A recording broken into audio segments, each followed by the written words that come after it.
একটা পণ্যকে কিভাবে তুমি বাজারজাত করলে সেটারও ট্রেডমার্ক আছে। তোমার যে প্যাকেজ করলে, প্যাকেট তৈরি করলে, এটাও একটা ইউনিক, সেটাও তুমি ট্রেডমার্ক করে রাখলে, যাতে করে ওই প্যাকেজিংটা আর কেউ ব্যবহার করতে না পারে, ঠিক ওই রকম। তবে সেটা তোমাকে সেটা দেওয়ার আগে যাচাই বাছাই করে দেখবে আসলে তুমি নতুন কিছু একটা করতে পেরেছো কিনা, আদারওয়াইজ তো তোমাকে সেটা করতে দেওয়া হবে না। তাহলে ট্রেডমার্ক বুঝতে পেরেছো? Sign, logo, symbol. জি স্যার, এটা বুঝতে পেরেছি। গুড, আমরা তাহলে এগিয়ে এটা তো যে রোমান রাজারা তো ফার্স্টে এটা ইউজ করতো ট্রেডমার্কটা, তাদের তরবারির বৈচিত্র্য রক্ষার্থে। এটা আমি জানতাম না, এটা তোমার কাছে আমি শিখলাম। আমি আরেকটু দেখবো তাহলে এটার উৎপত্তি থেকে হয়েছে। ভেরি গুড, আমরা এগিয়ে যাই। শুরুই ভবন, আবু জার গিফারি। জি স্যার। জি স্যার। Very good. আসসালামু আলাইকুম। ইন্ডাস্ট্রিয়াল ডিজাইন, তাহলে আমরা এখনো কিন্তু আছি, আমাদের যে প্রথম অংশটা ছিল সেটা হচ্ছে তোমার ইন্ডাস্ট্রিয়াল প্রপার্টি, তার মধ্যে পেটেন্ট, ট্রেডমার্ক, এখন হচ্ছে ইন্ডাস্ট্রিয়াল ডিজাইন। এটা কি জিনিস? An industrial design refers to the ornamental or aesthetic aspects of an object. কোনো একটা বস্তুর, কোনো একটা পণ্যের আলংকারিক বা নান্দনিক যে বৈশিষ্ট্য, দেখার যে সৌন্দর্য, সেটার সঙ্গে জড়িত হচ্ছে ইন্ডাস্ট্রিয়াল ডিজাইন। কোঅর্ডিনেট ডিজাইন, আর ডিজাইন may consist of ত্রিমাত্রিক বৈশিষ্ট্য হতে পারে, such as the shape or surface of an article, or two-dimensional features such as patterns, lines, or colors. Industrial designs are applied to a wide variety of industrial products and handicrafts, from technical and medical instruments to watches, jewelry, and other luxury items, from housewares and electrical appliances to vehicles and architectural structures, from textile designs to leather goods. পণ্যের নকশাটা, পণ্যটা কেমন হবে? এই যে আমার সামনে একটা মোবাইল ফোন দেখতে পাচ্ছি, এইটার শেপ, স্ক্রিন সাইজ, সব কিছুর কিন্তু একটা ইন্ডাস্ট্রিয়াল ডিজাইন করা আছে। যে এই মডেলটা, এটা হচ্ছে স্যামসাং A71 একটা ফোন, এইটার ডিজাইনটা কেমন হবে, সেটা ইন্ডাস্ট্রিয়াল ডিজাইনের অংশ। আমি এই ডিজাইনের প্যাটার্ন মানে ইয়ে করে নিয়েছি, ইন্ডাস্ট্রিয়াল ডিজাইন যে অধিকার আমার নিয়ে নিয়েছি। আমার সামনে যে ডেস্কটপ কম্পিউটারটা আছে, সেটা একটা গয়না, সেই গয়নার ডিজাইনটা, যে কোনো দিন একটা ঘড়ি, সেটা ডিজাইনটা কেমন হবে, সেটা আমি যদি ইন্ডাস্ট্রিয়াল ডিজাইন করে নিই, তাহলে হুবহু এটা আরেকজন বিক্রি করতে পারবে না, আরেকজন তৈরি করতে পারবে না। ক্লিয়ার কিনা? জি স্যার, ক্লিয়ার। Very good. আমার পণ্যের ডিজাইনটা যেভাবে তৈরি করেছি সেটাই হচ্ছে ইন্ডাস্ট্রিয়াল ডিজাইনের এই ডিজাইন। এই তিনটা কিন্তু আমরা বুঝলাম, প্যাটেন্ট, ট্রেডমার্ক, ইন্ডাস্ট্রিয়াল ডিজাইন। এবার হচ্ছে 4 নাম্বারটা, শেষটা, ইন্ডাস্ট্রিয়াল প্রপার্টির মধ্যে শেষটা। সবই কিন্তু আইপিআর এর দুটো অংশ, ইন্ডাস্ট্রিয়াল প্রপার্টি আর কপিরাইট। ইন্ডাস্ট্রিয়াল প্রপার্টির মধ্যে আছে প্যাটেন্ট, ট্রেডমার্ক, ইন্ডাস্ট্রিয়াল ডিজাইন এবং জিওগ্রাফিক্যাল ইন্ডিকেশন। এখন আমরা দেখি জিওগ্রাফিক্যাল ইন্ডিকেশনটা কি জিনিস।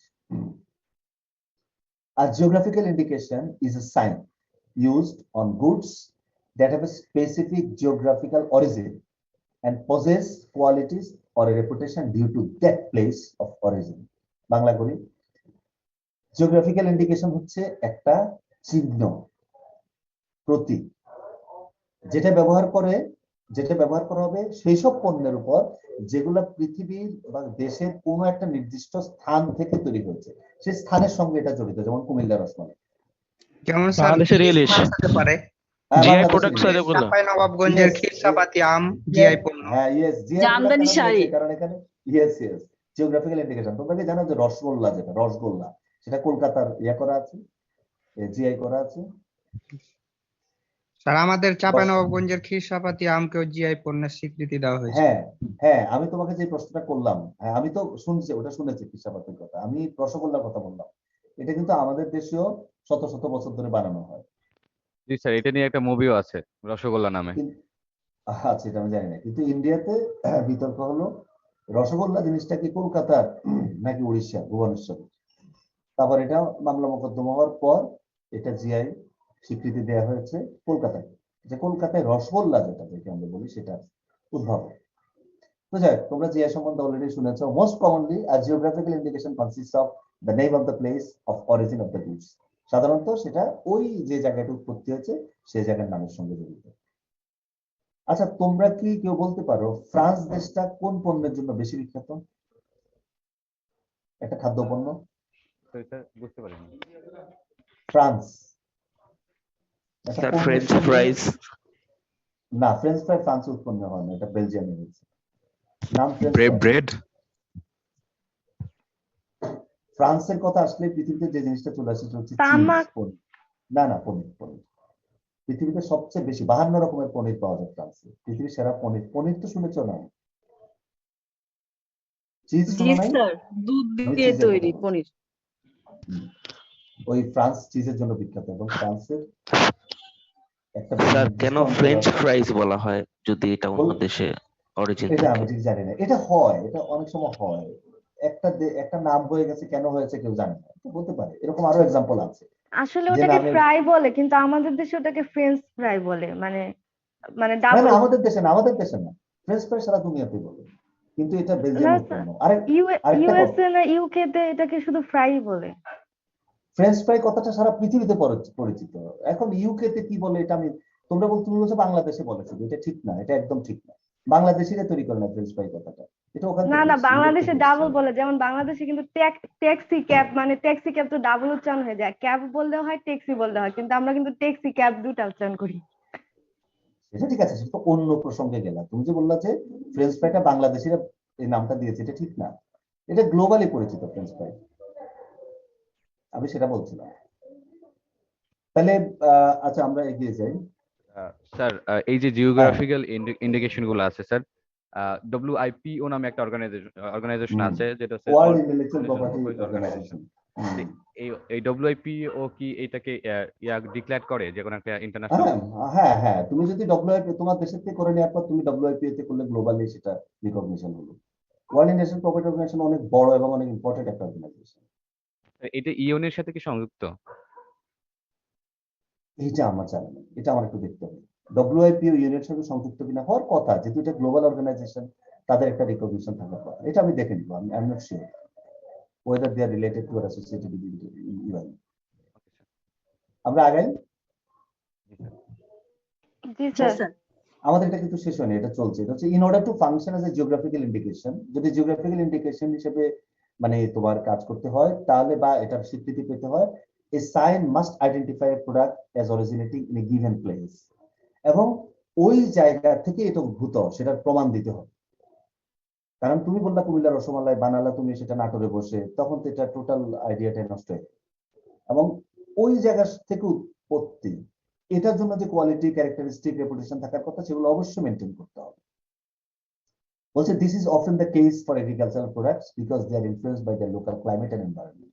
কৃষি পণ্যের সঙ্গে এটা বেশি জড়িত, কারণ একটা নির্দিষ্ট জায়গার জলবায়ু, আবহাওয়া, এটার সঙ্গে ওই পণ্যটার আসলে উৎপত্তিটা জড়িত। যেমন স্পেন এবং ইটালি অলিভ অয়েলের জন্য খুব বিখ্যাত, বিশেষ করে ইটালি। কারণ প্রচুর অর্চার্ড আছে অলিভের ওখানে, এবং সেখানে প্রচুর অলিভ অয়েল উৎপন্ন হয়। পৃথিবীর সেরা অলিভ অয়েল স্পেন আর ইটালিতে উৎপন্ন হয়। তাহলে নিশ্চয়ই এটা কৃষিগত, এটা যে জলবায়ু বলো ইত্যাদি বলো, সেটার একটা প্রভাব সেটার মধ্যে আছে। এই জন্য জিওগ্রাফিক্যাল ইন্ডিকেশনের রাইটটা দেওয়ার সময় কৃষি পণ্যের উপরে বেশি ফোকাস করা হয় ইউজুয়ালি, কারণ নির্দিষ্ট এলাকার জলবায়ুর সঙ্গে এটা যুক্ত। However, geographical indications may also be used for industrial products where a region has a strong manufacturing tradition and reputation, such as switchwords. যা কৃষি পণ্য ছাড়াও একটা জায়গায় কোন একটা পণ্য উৎপাদনের একটা দীর্ঘ ঐতিহ্য আছে, রেপুটেশন আছে, সেটার জন্য দেওয়া হতে পারে। যেমন সুইজারল্যান্ডের ঘড়ি, সুইস ঘড়ি, সুইস আর্মি নাইফ, এই জিনিসগুলো একটা নির্দিষ্ট এলাকার সঙ্গে জড়িত, কাজে কৃষি পণ্য ছাড়াও এটা দেওয়া হতে পারে। Bangladesh has 9 GI products. আমি যতদূর জানি 9টা জিআই প্রোডাক্টস আছে আমাদের।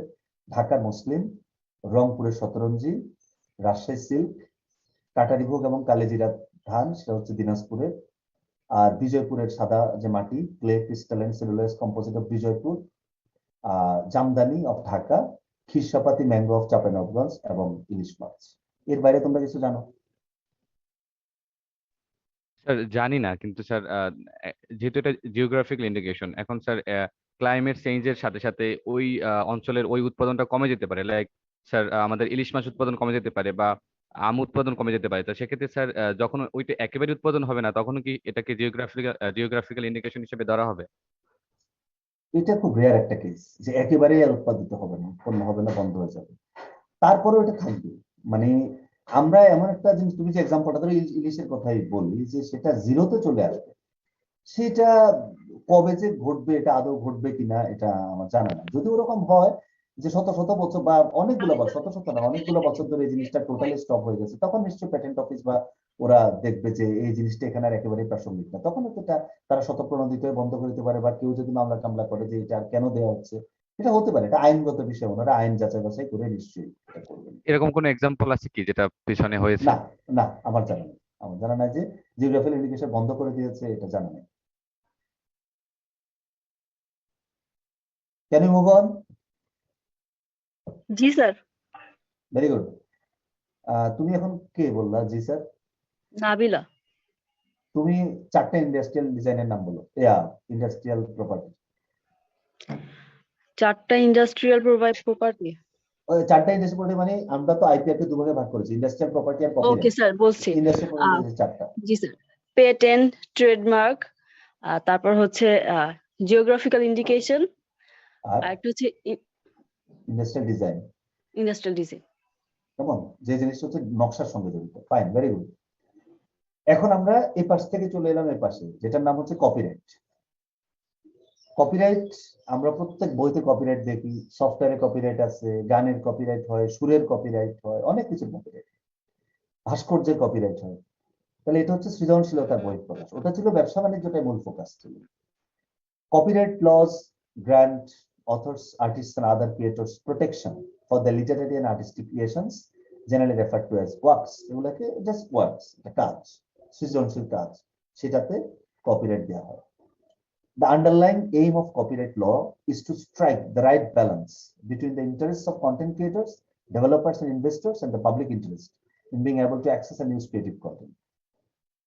মানুষ চায় ভালো ভালো ধরো সৃজনশীলতার বহিঃপ্রকাশ চেষ্টা, গান বলো, কবিতা বলো, নাচ বলো, যত আছে এগুলো এনজয় করতে। আর আরেকদিকে আছেন কারা, যারা এগুলো সৃষ্টি করে, স্রষ্টা যিনি, তার অধিকারও যাতে রক্ষিত হয়, আবার মানুষ যেন এগুলো এনজয় করতে পারে, এইটাও যাতে রক্ষিত হয়, এই দুটোর মধ্যে একটা ভারসাম্য সৃষ্টি করার চেষ্টা করা হয় কপিরাইট। ওনাকে রাইট দেওয়া হলো এবং মানুষ যাতে এটা এনজয় করতে পারে, এই দুটা জিনিস কপিরাইট দেওয়ার সময় মাথায় রাখা। The economic rights within copyright only last for a limited period. কপিরাইটের মধ্যে যে আর্থিক ব্যাপারটা আছে, যে আপনি এটা বেচে টাকা পাবেন, সেটা একটা নির্দিষ্ট পিরিয়ড, সেটা আনলিমিটেড পিরিয়ড না, সারা জীবনের জন্য না, একটা নির্দিষ্ট সময় আপনি এটা নিয়ে করতে পারবেন, তারপর এটা ওপেন হয়ে যাবে। Once this term has expired, a work enters the public domain. যখন এই টার্মটা শেষ হয়ে যাবে, সময়টা শেষ হয়ে যাবে, তখন এটা পাবলিক ডোমেইনের অংশ হয়ে যাবে, meaning it is free for anyone to use. এটা তখন সবার হয়ে যাবে, সবাই এটা ব্যবহার করতে পারবে, যেটা প্যাটেন্ট আর কপি ট্রেডমার্কে হয় না। ট্রেডমার্ক এটা কোনোদিন হবে না, কিন্তু কপিরাইটে এটা হবে। একটা নির্দিষ্ট সময় পর আপনার যে সৃজনশীল যে তার যে বহিঃপ্রকাশ, সেটা ওপেন হয়ে যাবে। According to the copyright law of Bangladesh, in case of literary, artistic, musical and dramatic works, এটা যদি সাহিত্যকর্ম হয়, শিল্পকর্ম হয়, সঙ্গীত হয়, নাটক ইত্যাদি হয়, তাহলে the copyright remains for 60 years from the beginning of the calendar years following the year in which the author dies. লেখক, শিল্পী যিনি এটা তৈরি করেছেন, তিনি যে মারা যাবেন তার পরের বছর থেকে ধরে 60 বছর, মানে তার মৃত্যুর পর 60 বছর ওনার পরিবারের কাছে এটা কপিরাইট থাকবে। 60 বছর পর এটা উন্মুক্ত হয়ে যাবে। তার মানে রবীন্দ্রনাথ ঠাকুর 1941 সালে মৃত্যুবরণ করেছেন, তবে 51, 61, 71, 81, 91, 2001, 2001 এটা কপিরাইট উন্মুক্ত হয়ে গেছে। এখন রবীন্দ্রনাথ ঠাকুরের কোন একটা কাব্যগ্রন্থ তুমি যদি তোমার প্রকাশনাতে প্রকাশ করো, তুমি প্রকাশ করতে পারবে। এটার এক্সক্লুসিভ রাইট এখন আর শান্তিনিকেতনের বিশ্বভারতীর নাই, যেটা ছিল 2001 সাল পর্যন্ত। হুমায়ুন আহমেদের মৃত্যু হয়েছে 2000 কত মনে হয় 11 সালে, তাহলে 21, 31, 41, 51, 61, 71, 2071 সালে ওনার পরিবার বা কেউ এটা কপিরাইট পাবে না, এটা যে কেউ তখন ওনার বই ছাপাতে পারে। এটা নিয়ে কোনো কনফিউশন আছে কারো?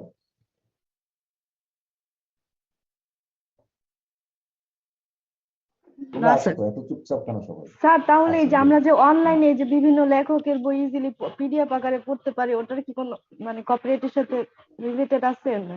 এটা বেআইনি। ওনার মৃত্যুর পর যদি 60 বছর না হয়, তুমি যে অনলাইন থেকে পিডিএফ ডাউনলোড করছো, এটা ইলিগাল। কিন্তু বাংলাদেশে লিগাল ইলিগালের সীমারেখা বহু আগে মুছে গেছে। আমি আমার বই দেখেছি মানুষের কাছে, আমার মানে পাঠ্য বই কথা বলছি, আমার স্টুডেন্টরা আমার সামনে ওই ফটোকপি নিয়ে বসে আছে। 100% এটা বেআইনি, এটা তো কপিরাইট। আমি তো আইএসবিএন দিয়েছি, আমি তো কপিরাইট স্বীকৃতি নিয়েছি, কিন্তু বাংলাদেশে এগুলো কেউ কোনো ফলো করে না। এই যে আমি বলছি কপিরাইটের কথা, বড় বড় কথা বলছি, আমি নিজেই তো পিডিএফ অনেক বই পড়ি, সত্যি কথা যেটা, আমি তো কপিরাইট ভঙ্গ করি, কারণ আমরা এগুলোর সঙ্গে অভ্যস্ত হয়ে গেছি। আমার কম্পিউটারে যে সফটওয়্যার গুলো আছে, এমএস ওয়ার্ড, এক্সেল, এগুলো আমার কেনার কথা, আমি তো এগুলো কিনি নেই, আমি শুধু কম্পিউটার কিনেছি, বাকি সব তো বিনা পয়সা দিয়ে দিয়েছে। তা আমি তো বেআইনি কাজ করছি, আমরা সবাই বেআইনি কাজ করছি। এটা উন্নত বিশ্বে সম্ভব না, উন্নত বিশ্বে এগুলা খুব কড়াকড়ি হয়। তুমি কম্পিউটার যদি কিনো তাহলে তোমাকে 30,000 টাকা দিয়ে সফটওয়্যার কিনতে হবে, কিন্তু আমাদের দেশে যেহেতু মানুষের সেই আর্থিক সামর্থ্য নাই, এটাকে ক্ষমা সুন্দর দৃষ্টিতে দেখা হয়। কাজে তুমি যদি লেখকের পারমিশন ছাড়া ওনার বই পিডিএফ করে কেউ ছেড়ে দিলে, তুমি এটা নিয়ে নিলে, সেটা খুব অন্যায়। আমি তোমাদের একটা এক্সাম্পল দিই, আমি তো প্রচুর প্রচুর গল্পের বই পড়ি, প্রচুর। তো আমার এই এটার জন্য আমি তোমাদের বলেছি যে আমি কলকাতা গিয়ে প্রচুর বই কিনতাম এক সময়। আমি ইদানিং বহুদিন হয়ে গেল, আজকে প্রায় 1 বছর 2 বছর, করোনার পর থেকেই আমি তো নীলক্ষেত থেকে বই কিনতাম, পুরোনো বই, ওয়েস্টার্ন, থ্রিলার, এসব ইংরেজি। তো সেগুলো আমি এখন আর কিনি না, কারণ আমি দেখলাম যে আমি তো পিডিএফ এগুলো সবগুলো পাই, 95% পাই, কোনো না কোনো ওয়েবসাইটে আছে। ফলে আমি ট্যাবের মধ্যে এগুলো পড়ি। গত 2 বছর আমাকে একটা বই কিনতে হয়নি। আমি কিন্তু টোটালি এই কাজটা আসলে সত্যিকার অর্থে যদি আমি দেখি, তাহলে এটা হচ্ছে আমি কপিরাইট সব ক্ষেত্রে ভঙ্গ করছি না। দেয়ার আর পিপল, দেয়ার আর বুকস যেগুলা কপিরাইট শেষ হয়ে গেছে, সেগুলো পিডিএফ আমি এমনিতে ইউজ করতে পারি। কিন্তু এটাও ঠিক যে 2015 সালে যে বইটা বেরিয়েছে, ধরো কেন ফলেট, আমার খুবই প্রিয় লেখক, কেন ফলেটের নতুন যে বইটা বেরিয়েছে ওটা হচ্ছে নেভার। এই বইটা আমি কিন্তু কেন ফলেটের এ পর্যন্ত এটা ছাড়া প্রত্যেকটা বই আমি পাঠক সমাবেশ বলো বা বাতিঘর বলো বা পুরনো বই দোকান থেকে এটা আমি কিনেছি, এবং সেগুলা পুরোনো বইও ধরো 200 টাকা, 300 টাকা, নতুন হলে 1000 টাকা, 1200 টাকা এরকম দাম। কিন্তু কেন ফলেটের নেভার বইটা আমি সার্চ করে একটা জায়গায় পেয়ে গেছি এবং আমি ডাউনলোড করে ফেলেছি। এই বইটা নিলে আমাকে মিনিমাম 1000 টাকা দিয়ে কিনতে হবে যদি পাঠক সমাবেশ থেকে কিনতাম বা বাতিঘর থেকে। নিউজ প্রিন্ট হলো, নিউজ প্রিন্ট মানে পেপার ব্যাক হলো 1000 টাকা লাগবে এটা, আর যদি হার্ড ব্যাক হতো, হার্ড বাউন্ড হতো, তাহলে 2000 2500 টাকা লাগতো, 800 টাকা লাগতো, 900 টাকা লাগতো। তো সেটা তো আমি কোনো টাকা আমার খরচ করতে হয়নি। আমি কিন্তু বইটা আমি তোমাদের দেখাচ্ছি অত্যন্ত সহজে, আমি আসলে সম্ভবত ডেস্কটপে আছে, অত্যন্ত সহজে আমি নেভার, আমি ভাবি না যে আমি এত সহজে পেয়ে যাবো। This is the book. তোমরা কি দেখতে পাচ্ছ? জি স্যার। হুম, দেখো পুরা বইটা, আমি কখনো কল্পনা করি না যে আমি এই বইটা মিনিমাম 1000 টাকা আমার লাগতে পারে সমস্ত কিনতে, পুরা বইটা। আই ডোন্ট নো কিভাবে এটা আমি ইউজুয়ালি একটু কষ্ট করতে হয়, এটাতে আমার সে কষ্ট করতে হয় না। একবার সার্চ করে আমি এটা পিডিএফ পেয়ে গেছি। ফলে স্যার আমার আপনি কোন এটা, সাইট থেকে এটা ডাউনলোড করছেন? হ্যাঁ কোন সাইট কি থেকে বলবো, ডাউনলোড করছেন? কোন আমার সাইট এখন থেকে? মনে নাই, আমাকে আবার দেখতে হবে, আমার এখন মনে নেই। তোমরা এখানে স্যার কি কিছু স্যার কিসের বই উপর দেখতে বইটা? পাচ্ছ? উনি তো আসলে থ্রিলার লেখেন, উনি এটা দিয়েছেন যে যদি তৃতীয় বিশ্বযুদ্ধ বেঁধে যায়, তৃতীয় বিশ্বযুদ্ধ বাদবে না, কিন্তু নিউক্লিয়ার যে প্রলিফারেশন হচ্ছে, বিভিন্ন দেশ যে গোপনে পারমাণবিক অস্ত্র তৈরি করার চেষ্টা করছে, এইটা যদি একটা কন্ট্রোলের বাইরে চলে যায়, তাহলে কি ঘটনা ঘটতে পারে, এরকম এরকম। এটা হচ্ছে পটভূমি, আমি এখনো পড়িনি, এটা হচ্ছে কাহিনী আমি জানি। এই যে দেখো, এই যে দেখো, এই যে দেখো, এগুলা সমস্ত কিছু হচ্ছে আমি এগুলা এর আগে এই জিনিসগুলো আমি ফুটপাথ থেকে বিভিন্ন জায়গায় নিতাম, এই বইগুলো এখন আমি টোটালি পিডিএফ এ পাই। তো আমি যদি এটা পিডিএফ এ বিনা পয়সায় পাই, তাহলে এটা কি আমার, এই যে দেখো, এটা হচ্ছে জাস্ট একটা ফোল্ডার, এবং আমার কাছে অনেকগুলো ফোল্ডার আছে, অনেকগুলো ফোল্ডার আছে, এবং এগুলো সবগুলো আমি পিডিএফ এ সংগ্রহ করেছি। দেখো, ফলে দেখো আসলে কিন্তু আলটিমেটলি লেখক এটাতে আমার কাছ থেকে যে টাকাটা পেতেন সেটা থেকে পুরোপুরি বঞ্চিত হচ্ছে, সেটা একটা অন্যায়। কিন্তু নিজের সুবিধা তো সবাই বোঝে, ফলে আমি পিডিএফ এ এখন বইগুলো বেশি পড়ি। যাক, আমি তোমাদেরকে এনকারেজ করবো না এটা তোমরা করো, এবং আমি যেটা করছি সেটা অন্যায়, কিন্তু করে ফেলা হবে, তাহলে আমি যারা কি আগাবো? যারা বলো। অনলাইনে অ্যাভেলেবল করে তারাই তো অন্যায় করতেছে, আমরা তো পাচ্ছি তারা দেখে অন্যায় করবে। পড়তেছি। না, কিন্তু কিন্তু ধরো আমি তো নিজ জেনে শুনে অনেক কাজ করলাম জি আমার টাকা বাঁচানোর জন্য, সত্যি কথা এটা ঠিক। এমন যদি হতো যে এটা আমি কিছুতেই হার্ড কপি পেতাম না, সেই ক্ষেত্রে সেই ক্ষেত্রে আমি হয়তো বাধ্য, কিন্তু এটা তো আমি বাধ্য না। আমি জানি না আমার ছাত্রছাত্রীদেরকে আমার এই জিনিসটা বলা উচিত হলো, আমি শেয়ার করলাম, কারণ ঘটনা হচ্ছে এটা, আমি একা না, স্যার আমরা পৃথিবীতে অলরেডি সবাই এই এটা কাজ পড়ি, করছে। মানে অনেক বই পিডিএফ আকারে পড়ি, এটা আপনি বলাতে যে করবে এরকম কিছু না। না ঠিক আছে, আমি তারপরে তোমাদের বলি যে আমরা মানে যেহেতু আমি একজন লেখক, আমার নিজেরই 22টা বই আছে, আমরা যেন লেখকের এই সত্যটাকে অন্তত একটু স্বীকৃতি দেই। এটা হচ্ছে আসলে নৈতিকতার জায়গা থেকে। আচ্ছা ঠিক আছে, আমি কি তাহলে মুভ অন করবো? Should I proceed? জি sir. Okay, thank you. Works covered by copyright include but are not limited to, যে কপিরাইটে কভার করে কিন্তু এর মধ্যেই না, এর বাইরেও আছে। কি কি দেখো, অনেকগুলা: novel, poem, place, reference works, newspapers, advertisements, computer programs, data sets, database, films, musical composition, choreography, painting, drawing, photograph, sculpture, architecture, maps, technical drawing, এই সবগুলো কপিরাইট করা যায়।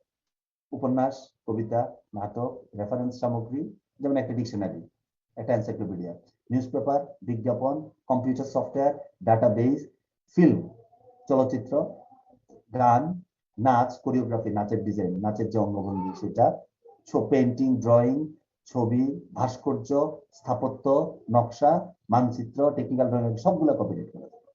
চিন্তা করতে পারো মানচিত্র কপিরাইট করা যায়। তুমি এমন একটা সুন্দর বাংলাদেশের মানচিত্র তৈরি করলে যেভাবে এর আগে কেউ করেনি, সেটা তুমি কপিরাইট করতে পারো যদি তোমার কপিরাইট দেওয়া হয়।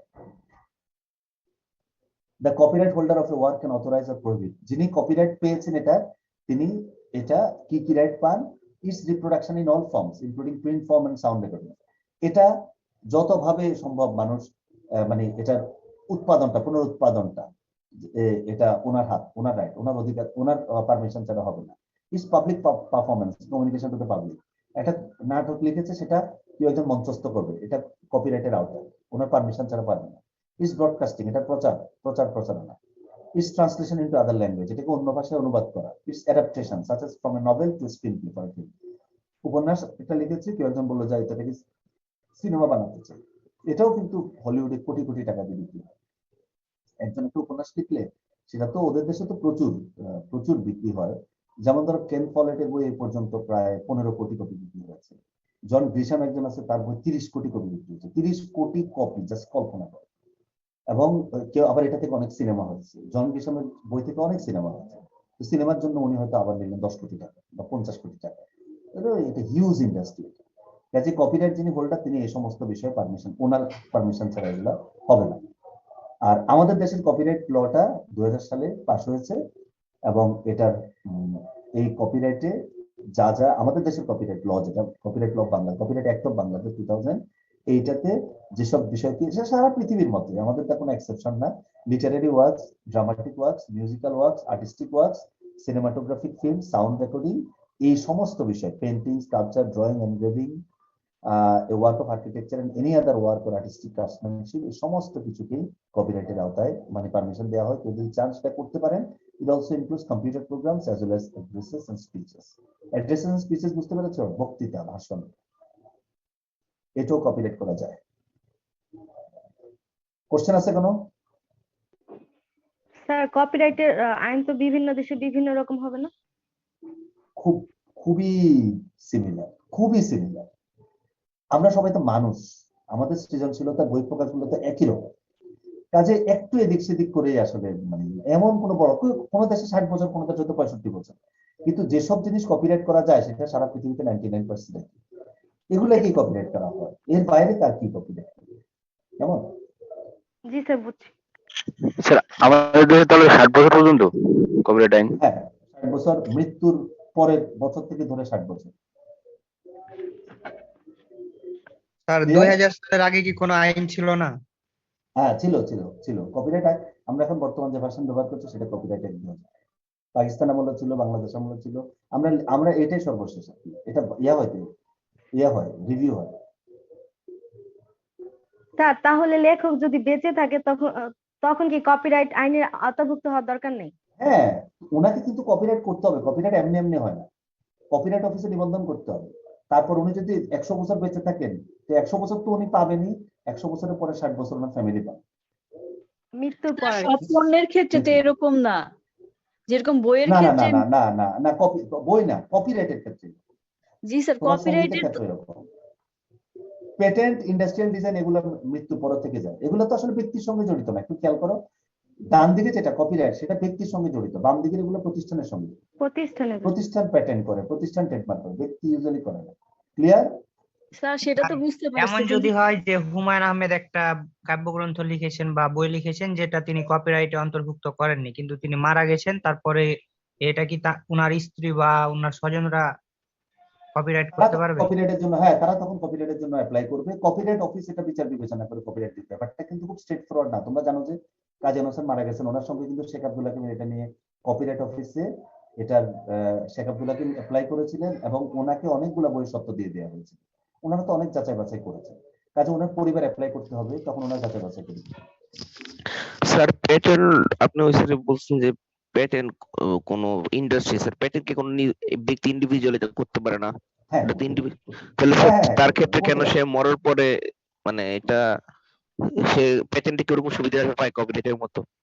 এটা তো একটা আইন। পেটেন্ট না, দুটাই আইন। কপিরাইট কি আইন না? জি হ্যাঁ স্যার। দুইটাই কপিরাইটের তো আইন। জন্য মানে আমি বলছি সৃজনশীল যেহেতু, পেটেন্টটা যেহেতু হচ্ছে ব্যবসায়িক ব্যাপারে, সেজন্য ওটা একটু খেয়াল করার। দুটার মধ্যে কেন দুটা ভাগ করা হলো? পেটেন্ট ট্রেডমার্ক এগুলো হচ্ছে যে ব্যবসা করবে প্রজন্মের পর প্রজন্ম ধরে, আর কপিরাইটের ব্যাপারটা অনেকটা নান্দনিক, অনেকটা সৃজনশীল। এই জন্য এটা একটা নির্দিষ্ট হওয়ার পর কবিতা গান এগুলোকে উন্মুক্ত করে দিল। কিন্তু প্যাটেন্টের ব্যাপারটা হচ্ছে একটা ব্যবসা। এই প্যাটেন্টটা কিন্তু উনি অনেক টাকায় কারোর কাছে বিক্রি করে দিয়ে যাবেন, কাজে ওটা তো তাহলে ব্যবসা টোটালি শেষ হয়ে যাবে। কাজে একটু খেয়াল করে দেখো, এই দিকটা কমার্শিয়াল, এই দিকটা কিন্তু সৃজনশীল। এই জন্য এখানে একটা নির্দিষ্ট সময় বেঁধে দেওয়া হয়েছে, যাতে গান কবিতা এগুলো কেউ শত শত বছর ধরে নিজের করে রাখতে না পারে। কিন্তু প্যাটেন্টের ব্যাপারটা একজনের এই যে একটা উদ্ভাবন, সেটা উনি আবার অনেক টাকা বিক্রি করে গেলেন, এটা টোটালটাই ব্যবসার সঙ্গে জড়িত। কাজে এটাকে উন্মুক্ত করে দেওয়াটা তো ঠিক না। এটা ঠিক আছে, এটা লজিকটা ঠিকই আছে। ক্লিয়ার? স্যার পরোক্ষভাবে দেখলে তো সবই কমার্শিয়াল পারপাসে তৈরি করা হয়, সেটা একটা গান হোক বা একটা তুমি সিনেমা যদি হোক। এই জিনিসটা বুঝো না বুঝো, তাহলে তো আমার তো প্রবলেম। আমি যে জিনিসটা বুঝছি, তুমি তর্ক করতে পারো সারাদিন ধরে, কিন্তু একটা জিনিস খেয়াল করো, কপিরাইটের দিকে যেগুলো ফেলেছে সেগুলোর মধ্যে 95% হচ্ছে সৃজনশীলতা, শুধু নান্দনিকতার ব্যাপার আছে, আর ওদিকে 100তে 100 হচ্ছে ব্যবসার ব্যাপার আছে। তো যে ব্যবসাটা পরিবারের প্রজন্মের পর প্রজন্ম ধরে করবে, তো সেই জিনিসটা যদি ওনার মৃত্যু 60 বছর পর উন্মুক্ত করে দেয়, তাহলে ওনার ওইটা টোটালি বন্ধ হয়ে গেল ব্যবসা থেকে। হ্যাঁ আমি স্বীকার করি বইয়ের ব্যাপারও ব্যবসার ব্যাপার আছে, কিন্তু অনেক বেশি নান্দনিকতার ব্যাপার আছে, সাহিত্যের ব্যাপার আছে। কাজে ওই জিনিসটা এখন তুমি আমি কিভাবে বুঝাবো বুঝতে পারছি না। এটা তো অনেক যাচাই বাছাই করে সারা পৃথিবীতে এই নিয়মটা করা হয়েছে, যে যদি এটা কপিরাইটের দিকে যায় তাহলে একটা সময় পর উন্মুক্ত করে দেওয়া হবে, আর যদি ইন্ডাস্ট্রিয়াল ডিজাইন প্যাটেন্ট ওদিকে যায় তাহলে এটা এইভাবেই থাকবে। এখন যুক্তি তো খোঁজা যায় যে কোনো কিছুরই। এমনও কেউ বলতে পারে যে 60 বছর কেন, মৃত্যুর পরে কেন উন্মুক্ত করে দেওয়া না, আমি কিভাবে তাকে সন্তুষ্ট করবো? কোনো কিছু তো মানে এটাই শেষ কথা এমন বলে কোনো কথা নাই। আজ থেকে 200 বছর পর মানুষের চিন্তা ভাবনা চেঞ্জ হলে হয়তো ওটা অন্যদিকে চলে যেতে পারে, এগুলো তো মানুষই করেছে। কিন্তু এটা লজিক্যাল মনে হয়েছে ওনাদের কাছে, যে একটা জিনিস টোটালি কমার্শিয়াল পারপাসে করা হয়েছে, আর একটা জিনিস সৃজনশীলতা প্লাস কিছু তো কমার্স আছে, এই জন্য তাকে ব্যবসা করার সুযোগ দেওয়া হয়েছে একটা নির্দেশনার পর্যন্ত। কিন্তু তারপর কবিতা গান নাটক এগুলা শত শত হাজার বছর ধরে একটা পরিবার কাছ থেকে যাবে, এটা ওনাদের কাছে সঠিক মনে হয়নি। জি স্যার। জি স্যার। আমি বলছি এটা নিয়ে তর্ক হতে পারে, তর্ক যে হয় না তা না, কিন্তু এটাই চলছে সারা পৃথিবীতে, এটাই ওনাদের কাছে লজিক্যাল। জি স্যার বুঝতে পারছি। Any more question? স্যার আমরা জার্নাল আর্টিকেলের শেষে যে সাইটেশন গুলো ইউজ করি, এগুলা কি কপিরাইটের এক ধরনের ইমপ্লিমেন্টেশন, নাকি ওটা অন্য জিনিসের মধ্যে পড়ে? সাইটেশনটা বা রেফারেন্স যে থাকে বইয়ের শেষে, জার্নাল আর্টিকেলের শেষে। না, এটা এটা এটা ঠিক কপিরাইট না, এটা হচ্ছে ইয়ের সঙ্গে যুক্ত, একাডেমিক ইন্টিগ্রিটির সঙ্গে যুক্ত। একাডেমিক ইন্টিগ্রিটি গবেষণা সততা, সেটা যে আপনি যখন গবেষণা করলেন, আপনি কোনো কিছু এই যে আপনি কোনো কিছু ক্লেম করছেন, কোনো একটা এটা দাবি করছেন, সেটার সাপোর্টিং জিনিসপত্র আপনি দিবেন, কপিরাইট না। এটা হচ্ছে একাডেমিক ইন্টিগ্রিটির সঙ্গে জড়িত, যাতে আপনার প্লেজারিজম না হয়, আপনি চুরি করেছেন এটা কেউ বলতে না পারে, সেইটা সরাসরি এটা কপিরাইটের সাথে সম্পর্ক নেই। কপিরাইট হচ্ছে আমি একটা সৃষ্টি করলাম, এটা রাইটটা আমার, এটা আমার, আর কেউ নিতে পারবে, এটাই।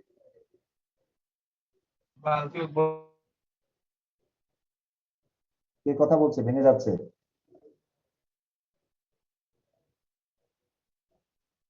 তোমাদের আর কোনো প্রশ্ন আছে, না হলে ক্লাসটা শেষ করে দিব? স্যার বুঝতে পারছি স্যার। হ্যাঁ বলো। বুঝতে পারছি sir. Thank you very much. তাহলে আমাদের প্রশ্নটা হচ্ছে আইপিআর কাকে বলে, আইপিআর এর বিভিন্ন ধরন আলোচনা করুন, মনে থাকবে? জি স্যার। আইপিআর বিভিন্ন ধরন বলতে একদিকে হচ্ছে ইন্ডাস্ট্রিয়াল প্রপার্টি, আর একদিকে হচ্ছে কপিরাইট। ইন্ডাস্ট্রিয়াল প্রপার্টির মধ্যে আছে প্যাটেন্ট, ট্রেডমার্ক। কে আসসালামু আলাইকুম বললো? প্রশ্নটা একটু বলবেন স্যার একবার প্লিজ? ওই যে বলছি ডিফাইন আইপিআর বা what is IPR, what are the different types of IPR, বা মেনশন করে দিতে পারি ডিসক্রাইব এটাকে কি বলে industrial property and copyright in detail. নানাভাবে হতে পারে, তোমরা প্রশ্ন দেখলে বুঝতে পারবে কিসের কথা বলছি। স্যার এই স্লাইড গুলো আমরা কিভাবে পাবো? আমি এগুলো ফাহাদের কাছে দিয়ে দিব। ফাহাদের কাছে দিয়ে দিলে, ফাহাদ কি আছো এখনো? জি স্যার। গুড, আমি তোমাকে মেল করে পাঠিয়ে দিব কিছুক্ষণের জি মধ্যে। স্যার, আমি এটা দিয়ে তুমি দিব সবার সঙ্গে সবাইকে। শেয়ার করবে। শিওর। ওকে, আমরা মোটামুটি খুব ইফেক্টিভ একটা ক্লাস করলাম। 50 জন আমরা ছিলাম, 67 জন। না। Very good, I congratulate you, very good. তাহলে আমরা এখন ক্লাস শেষ করি। জি স্যার। জি ওকে, স্যার, তোমরা সবাই ভালো থাকো। স্যার ভালো থাকবেন। আসসালামু আলাইকুম। তোমরা ভালো থাকো, নেক্সট ক্লাসে দেখা হবে। আসসালামু ইনশাআল্লাহ। আল্লাহ হাফেজ। আসসালামু আলাইকুম। ওয়ালাইকুম আসসালাম।